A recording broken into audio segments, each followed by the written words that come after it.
आणि चैत्र महिन्याचा उन्हाळा होता. काय त्यांचा महिमा सांगतोय साधू किती अधिकारी. आणि तो बेंडूक तिथं तळमळू लागला. 9 वाजले सकाळचे.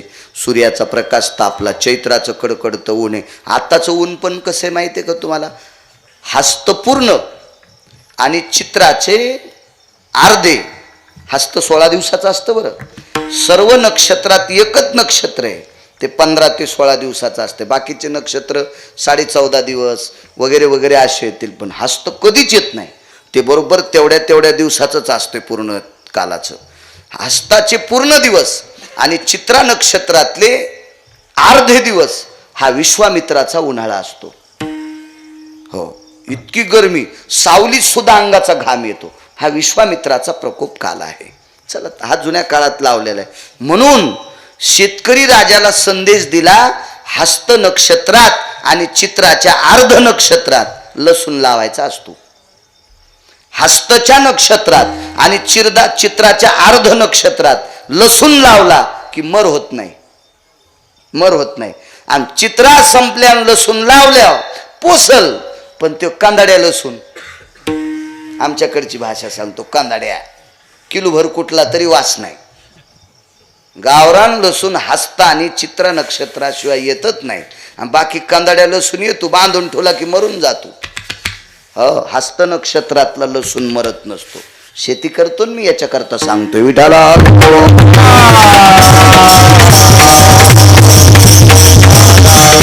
आणि चैत्राचं कडकडतं ऊन त्या बेंडकाची पाठ पोळायली आणि जमीन तापल्यामुळं पोट पोळायले. बेंडूक कसा होता माहिती आहे का?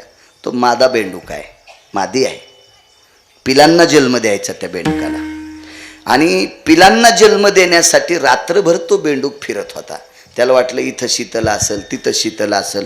आहे त्या नदीच्या पात्रातलं पाणी आटलं होतं. त्याला वाटलं कुठंतरी पाणी सापडेल, पण त्याचं प्राक्तन खोटं. त्याला थंड जागाच सापडली नाही. आणि प्रसूतीचा काल जवळ आला. 9, 9:30, 10 वाजले. चैत्र महिन्यातले सकाळचे 10. आताचे नाही बरं, म्हणजे दिवसाचे 10 वाजलेत, रात्रीचे नाही. आता तर 10:30च्या पुढं होऊन गेले ना. मग इतक्या कडकडत्या उन्हात त्या बेंडकानं विचार केला, पिलांना जन्म द्यायचा कशाला?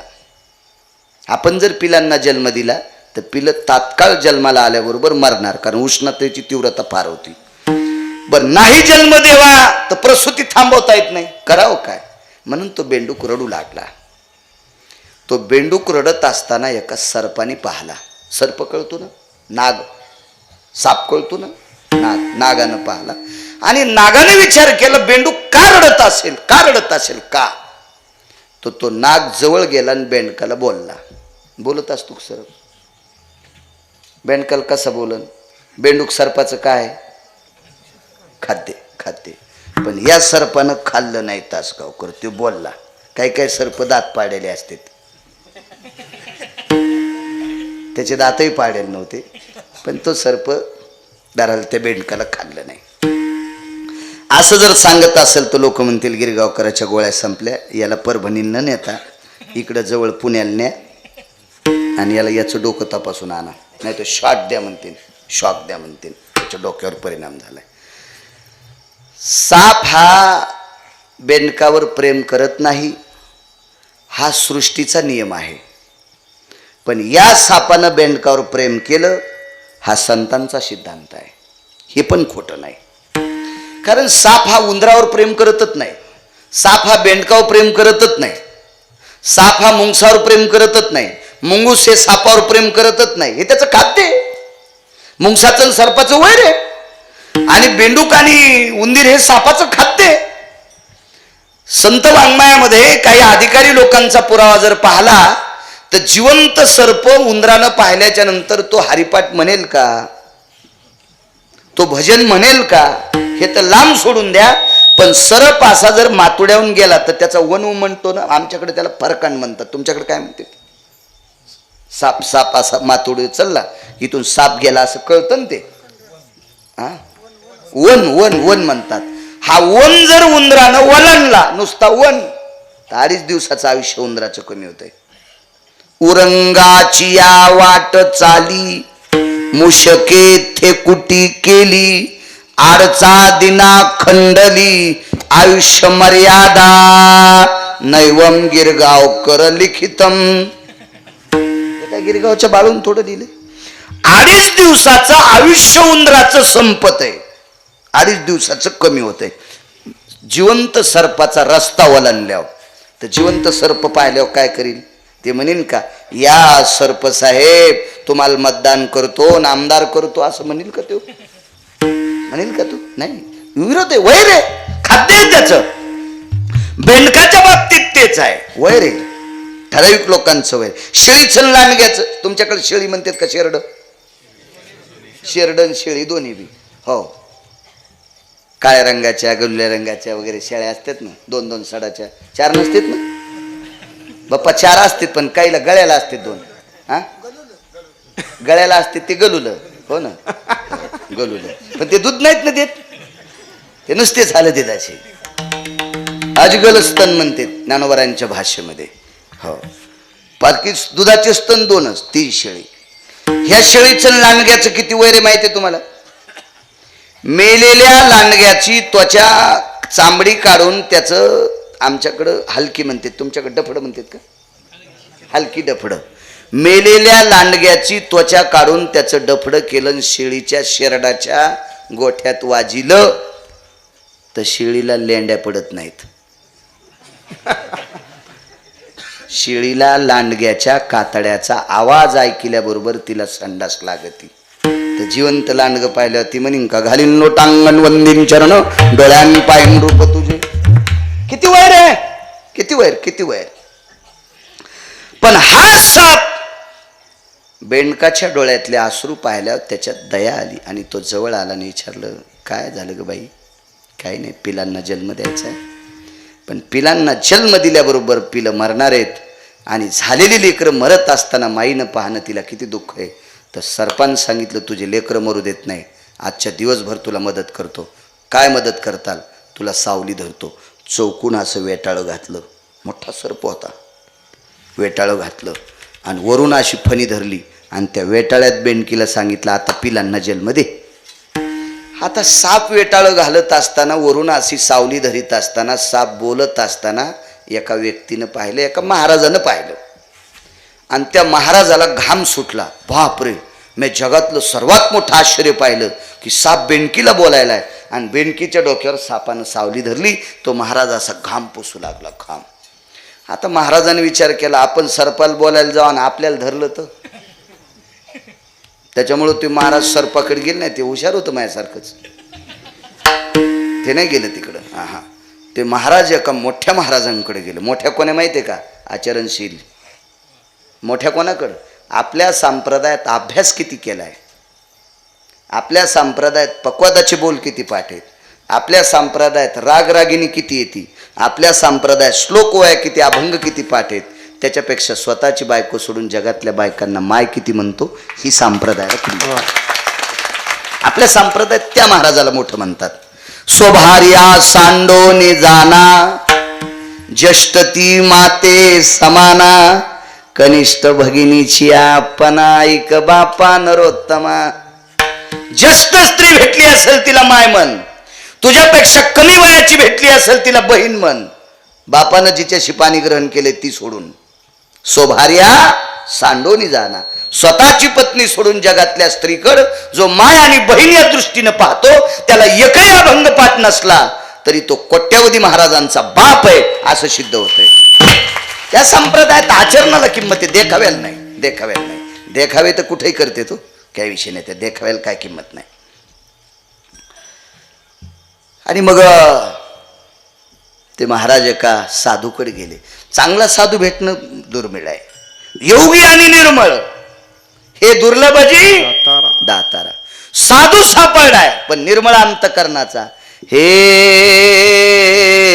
दुर्लभजी दातारा.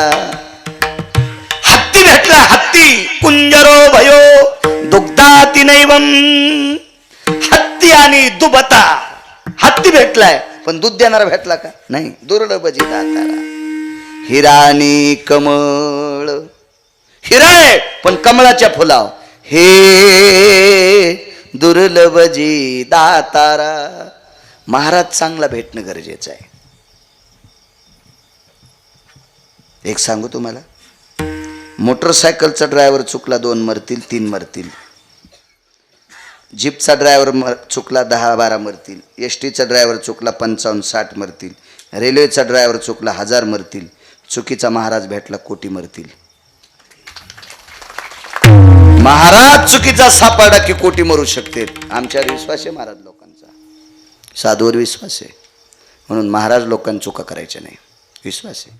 आणि पाणी पिना छान के आणि गुरु करणाप्पा छान के. पाणी गाळून पेत जा, आजार होणार नाही. आणि महाराज तपासून त्याच्या पायावर पडत जात जा. भंगिऱ्याच्या पाया पडतान तर ते हरामखोरानं केलेलं पाप तुमच्या कपाळातून तुमच्या डोक्यावर येईल आणि अख्खं घर तुमचं जाळून टाकील. कोणाच्याही पाया पडत जाऊ नका. विठाला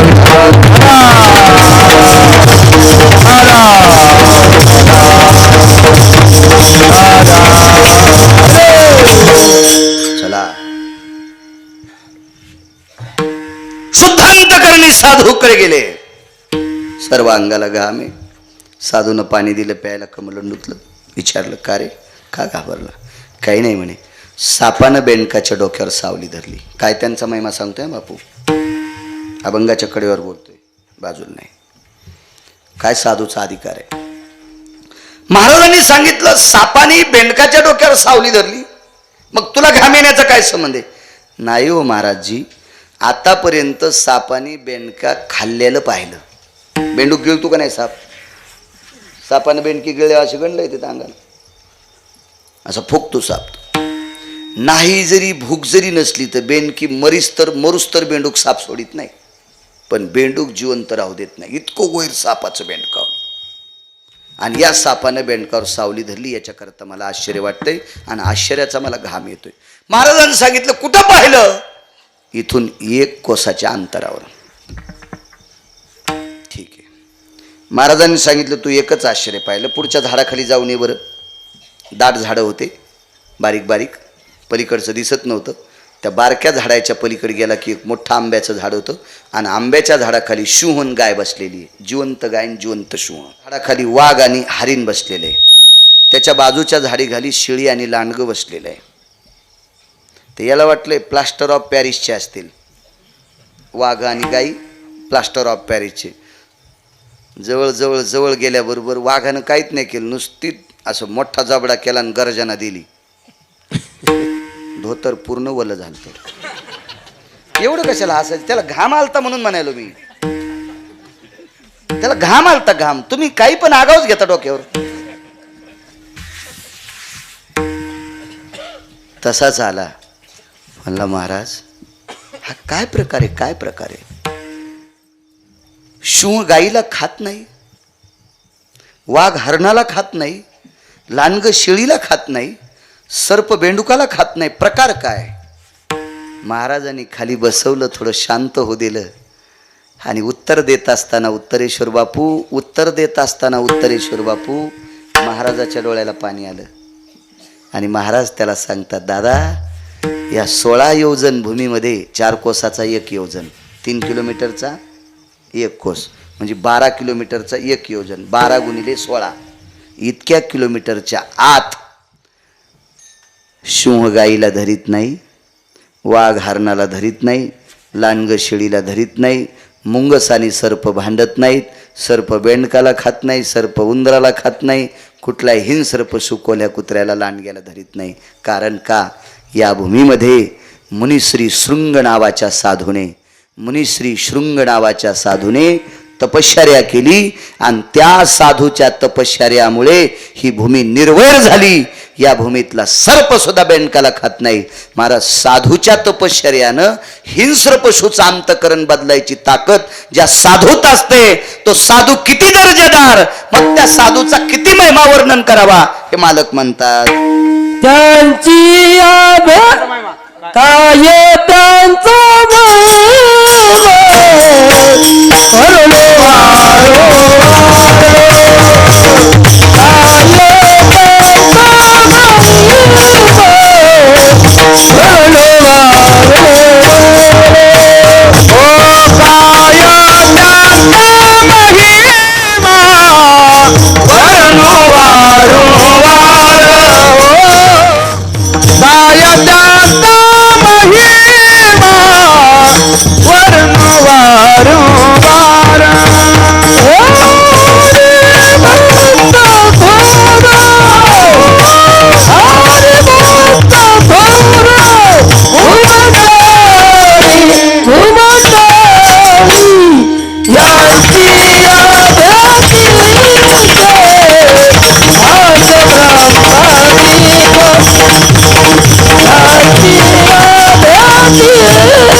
राहिलेल्या 6 मिनिटात एक प्रकरण मांडतो, माझ्या वाणीला विराम देतो, तुमची रजा घेतोय.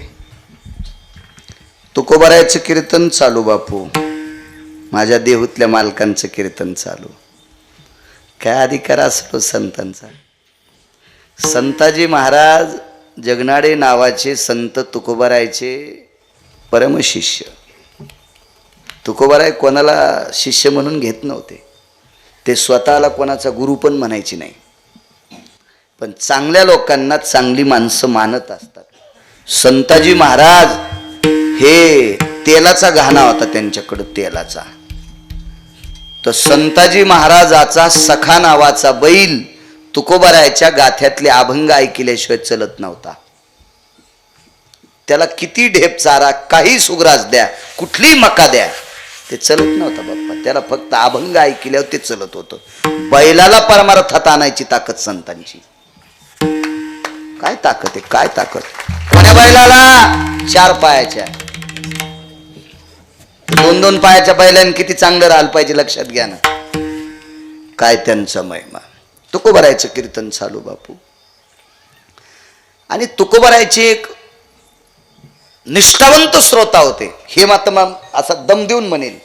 तुकोबारायचे काही दर्जेदार श्रोते होते, दर्जेदार. तुकोबारायच्या सोबतचे टाळकरी पण लय दर्जेदार होते बरं. तुकोबारायचा एकही पकवाद्या तंबाखू खात नव्हता. आहे का नाही? खायला नाही पाहिजे, नाही का आपले लोक पाया पडतात दादा, त्याच्यामुळे आपण नाही खायला पाहिजे तंबाखू. तुकोबारायच्या कीर्तनातला एकही भजन्या बिडी वडीत नव्हता, सिगरेट वडीत नव्हता, काय नव्हता वडीत. चांगले होते, मस्त छान. तुकोबारायचा पकवाद वाजीला सोनबा ठाकूर यांनी. सोनबा ठाकूर पकवादे होते. सोनबा ठाकूर दर्जेदार किती होते सांगू तुम्हाला. सोनबा ठाकरांना रयतेचे राजा छत्रपती शिवाजी महाराज बोलायचे आणि सोनबा ठाकरांकडे निरोप जायचा, आज तुकोबारायचं कीर्तन मावळात कुठं आहे, हे सोनबा ठाकरांकडनं छत्रपती शिवाजी महाराजांना कळायचं. म्हणजे रयतेचे राजा, धर्मनिरपेक्ष राजा, या राजाला अमेरिकेमध्ये महासत्ता देश आहे, जपान उगवत्या सूर्याचा देश आहे, अमेरिकेमध्ये जपानमध्ये छत्रपती शिवाजी महाराजांना उगवता तारा पदवी आहे. उगवता सूर्य पदवी आहे, उगवता सूर्य पदवी आहे, तारा पदवी आहे. असे रयतेचे राजा तुकोबारायांच्या मृदंगाचार्यांना बोलायचे. काय दर्जेदार असेल, काय दर्जेदार.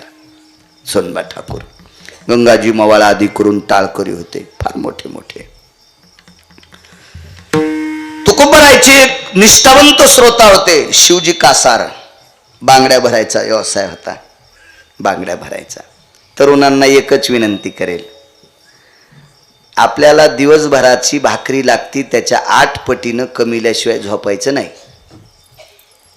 आपण 8 रुपयाची भाकरी खात असेल तर 80 रुपये घरी आणूनच संध्याकाळी झोप घ्यायची. तो गावात राहायच्या लायकीचा, तो संसारात राहायच्या लायकीचा, तो महाराष्ट्रात राहायच्या लायकीचा, तो भारतात राहायच्या लायकीचा. 8 रुपये लागत असताना 4 जरी कमीत नसेल, मायबापाच्या जीवावर खात असेल, त्या नालायकाला गावात राहायची लायकी नाही. आपल्याकडं पुराण प्रणालीमध्ये व्यसनी माणसापेक्षा आळशी माणसं हरामखोर सांगितले. आळशी जास्त हरामखोर असतात व्यसनीपेक्षा. आळशी व्यसन कधी करत आहे? पैसे असल्यावर. पण काही माणसं आळसानच संपत्ती जिरून टाकतात. आळसानच. याला साखरेच्या पोत्यातला मुंगळा म्हणायचं. आणि साखरेच्या पोत्यातल्या मुंगळ्याला किती साखर खावा आणि संडासला किती बाऱ्या जावा याची अक्कलच नसती. असे साखरेच्या पोत्यातले मुंगळे मायबापाच्या कमवलेल्या प्रॉपर्टीवर रेघावडते. या नालायकांना भारतीय संस्कृतीत जगण्याचा अधिकार नाही. आपण कर्मभूमीवर आलो, काम करायचं राजेनो, काम करायचं. मी मगाशी बोलत गेलो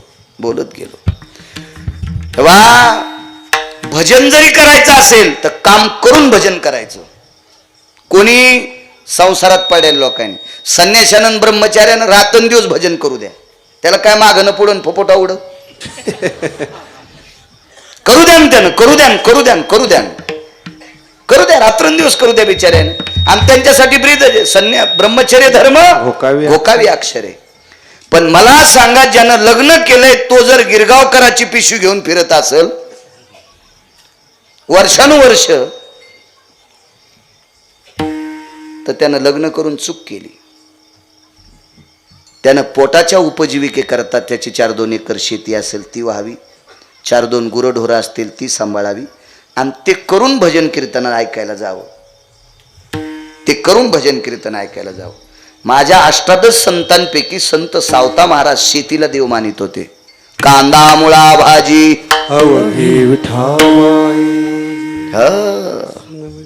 किंवा कामामध्ये काम काही मना राम राम जाईल भवश्रम.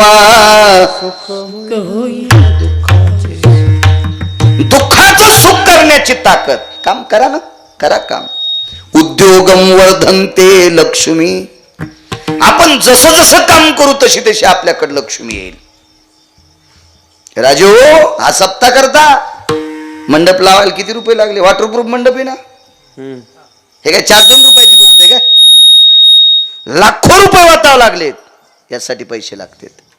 उद्या महाप्रसाद होईल, त्यासाठी पैसे लागतील. महाराज, परमार्थ करण्यासाठी सुद्धा पैसे लागतील. परमार्थ करण्यासाठी शासनाने वयस्कर माणसाला पंढरपूरला जायला एसटी जरी फ्री केली असेल तर तिथं भाकरी खाला न्यावं लागतील का नाही करून बाप्पा? हा का असं शासनाने स्टॉल उभे केलेत? आता पंढरपूरला, तुळजापूरला, कोल्हापूरला जाताना ज्या ज्या एसट्या उतरत्याल त्याला सगळ्याला जेवायला इलेक्शन मधले पुढारी ठराविक काळापुरते करतील. तेही त्यांच्या भागातले. आपल्या तिकडचे आल्यावर टिकूर घेऊन हाणतील. चलो, तुमचे मतदानच नाहीत, आम्हाला इथं कशाला जेवता? असं होईल का नाही? नाही नाही, माझ्या माईंनो पैसे लागतील. म्हणून तरुणांनो, वाट्याला जो उद्योग येईल त्या उद्योगानं काम करीत 2 पैसे घरात आणि जा. हाही एक गोडसा आदेश गिरगावकराचा आहे का? मी मगाशी बोलून गेलो, आपल्या रक्ताच्या नात्यातले नालायक हरामखोर पाहुणे आपलं वाजल्यावर आपल्याला लग्नाच्या पत्रिका देत नाहीत. बोलून गेलो मगाशी, मी बोलून गेलो. म्हणून धनवंता लागी सर्व मान्यता आहे, पैसे असावे. चला, सांगत कशामुळे होतं माहिती का? माझ्या शिवजी कासारांचा व्यवसाय होता बांगड्या भरणं. या महाराष्ट्राच्या मातीतल्या, या भारत देशाच्या पवित्र स्त्रीला बांगड्या भरायचं काम करत होते. आपल्याकडे बायका बांगड्या घालितात? आपल्याकडे बायका? एक जण म्हणला, महाराज माझी बायको बांगड्या घालीतच नाही. म्हणलं, मग मला घाल तिच्यावरच्या. मूर्खपणा आहे ते, मूर्खपणा आहे. आपल्या देशाची संस्कृती फार मोठी माझ्या माईंनो. एक का होत नाही, पण बांगडी घाली जा. असावी हातात बांगडी. डोक्यावर पदर असला पाहिजे. डोक्यावर जर नाही घेतला तर पाठ तरी झाकून घेतली पाहिजे. ज्ञानोबा तुकोबारायचं सूत्र आहे. माझ्या माईनो, ह्या पंढरपुरातल्या मालकिनीने एक संन्याशी पाहला. एक संन्याशी पाहला. कोण्या रूपात पाहला बापू? पशुच्या रूपात पाहला. मारुतीराय कोण्या रूपात होते? येऊनी जन्मला मरकट, तो वैष्णवा माझी अतिश्रेष्ठ, हनुमंत मनावया कनिष्ठ, ऐसा पापिष्ट कोण आहे? पशुच्या योनीत, वानराच्या योनीत संन्याशी पाहला. या वानराच्या योनीतल्या महाराष्ट्रातल्या नव्हे, पृथ्वीवर जितके देश आहेत, या सर्व देशातला 19 संन्याशापैकी 1 नंबरचा संन्यासी. या संन्याशाने सीताई साहेबाच्या पुढे अंगठी टाकली. ती प्रभू रामचंद्राच्या बोटातली अंगठी होती. ती लोपामुद्रेनं अगस्ती महर्षींनी दिलेली अंगठी होती. प्रभू रामचंद्राचा स्पर्श झालेली अंगठी पाहिल्याबरोबर सीताई साहेब अशोक वाटिकेत बसल्या होत्या. पदर पडायला नव्हता बरं, डोक्यावर पदर होता. पण पैठणच्या मालकांचं वाक्य, तेचा तेचा आचळू सरसावला. आचळू म्हणजे पदर. पशुच्या योनीतला संन्याशी पाहला. तरी पदराला हात गेला. मालकाचा स्पर्श झालेली अंगठी पाहिली, अंगठीत सोनं पाहिलंच नाही, अंगठीत मालक पाहिले. तेचा आचळू सरसावला. काय ताकद माझ्या मालकाने. आपल्याकडे संस्कृती, हातातलं कंगन. एक स्त्री दळत होती, उतरेश्वर बापू दळत होती. दळता दळता बांगड्या एकमेकीला खळाखळा वाजत होत्या. एकादश स्कंदात वर्णन आलं. भगवान दत्तात्रयाने तो आदर्श घेतला. बहुआती संख्याती नादानी लुब्धानी लुब्धानी नादानी संख्या स्थितायाम. जास्त वस्तू एकत्रित घासतात तिथं नाद प्राप्त होत असतो. काय मोठ्या लोकांचा आदर्श हो, दत्तात्रयांचा. हो, बांगड्या आदर्शवाद आहे. आपल्या स्त्री, भारताची स्त्री म्हणजे फार टोकाचं रत्न आहे. फार फार नावीन. एका घरी आम्ही जेवायला गेलो. जेवायला गेल्यावर सगळे भजे कुरड्या पापड्या गिड सगळं काय केलं. जेवलोत आम्ही. वेळ होता, थांबलो तिथं.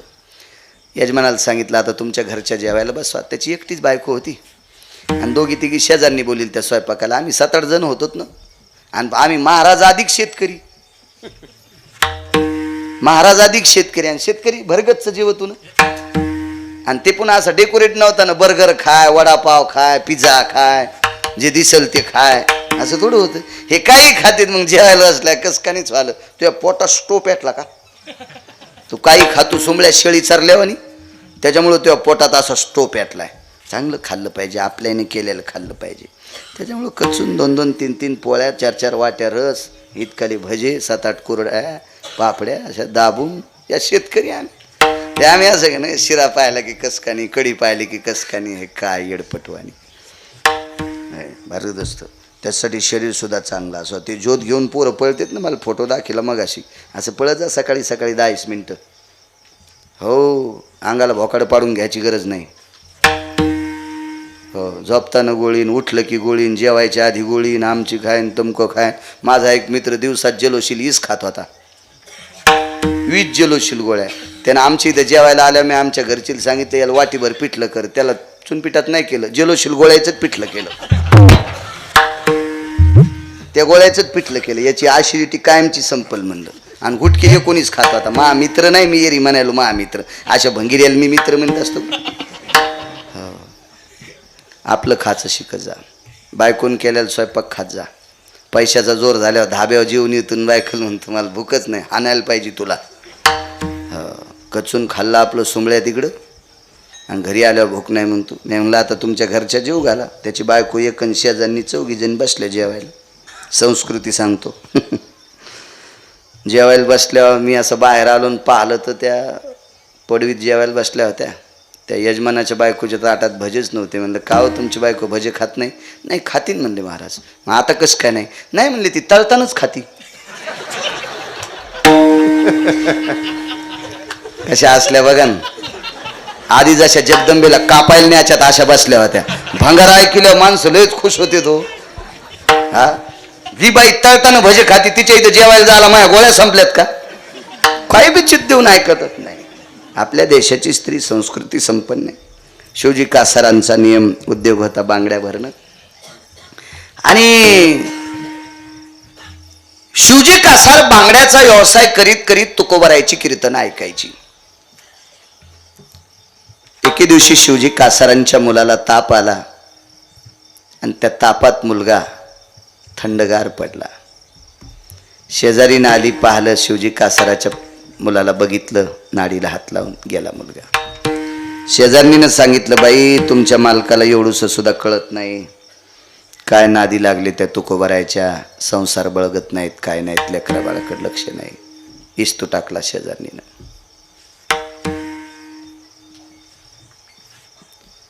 शेजारणीचे इस्तू आपल्या कानात पडीत जाऊ नका. शेजारणीचा जो विस्तू असतो का तोंडातून पडलेला, याच्यापेक्षा रोगर परवडो. हो, 4 भाऊ एकत्रित राहत होते. मी त्या दिवशी सांगितलं होतं इंद्रायणी माळावर.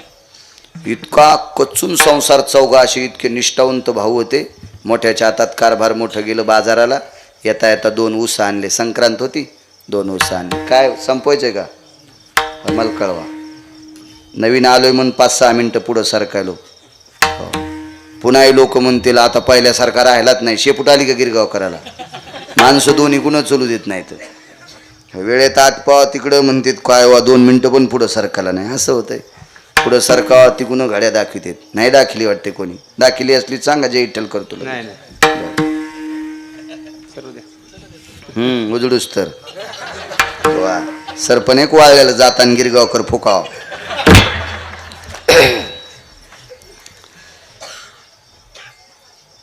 ॲटो रिक्षातून उतरलं ते 2 ऊस होते. 4 भावाची पोरं. शाळा सुटली दुपारची वेळ आहे. शनिवारचा दिवस. दुपारच्या नंतर सुट्टी. ॲटोतून उतरल्याबरोबर 2 ऊस खांद्यावर होते. दादा ऊस द्या, दादा ऊस द्या, दादा ऊस द्या. ऊस मोरडा द्याला, ऊस मोरडा द्याला, ऊस मोरडा द्याला.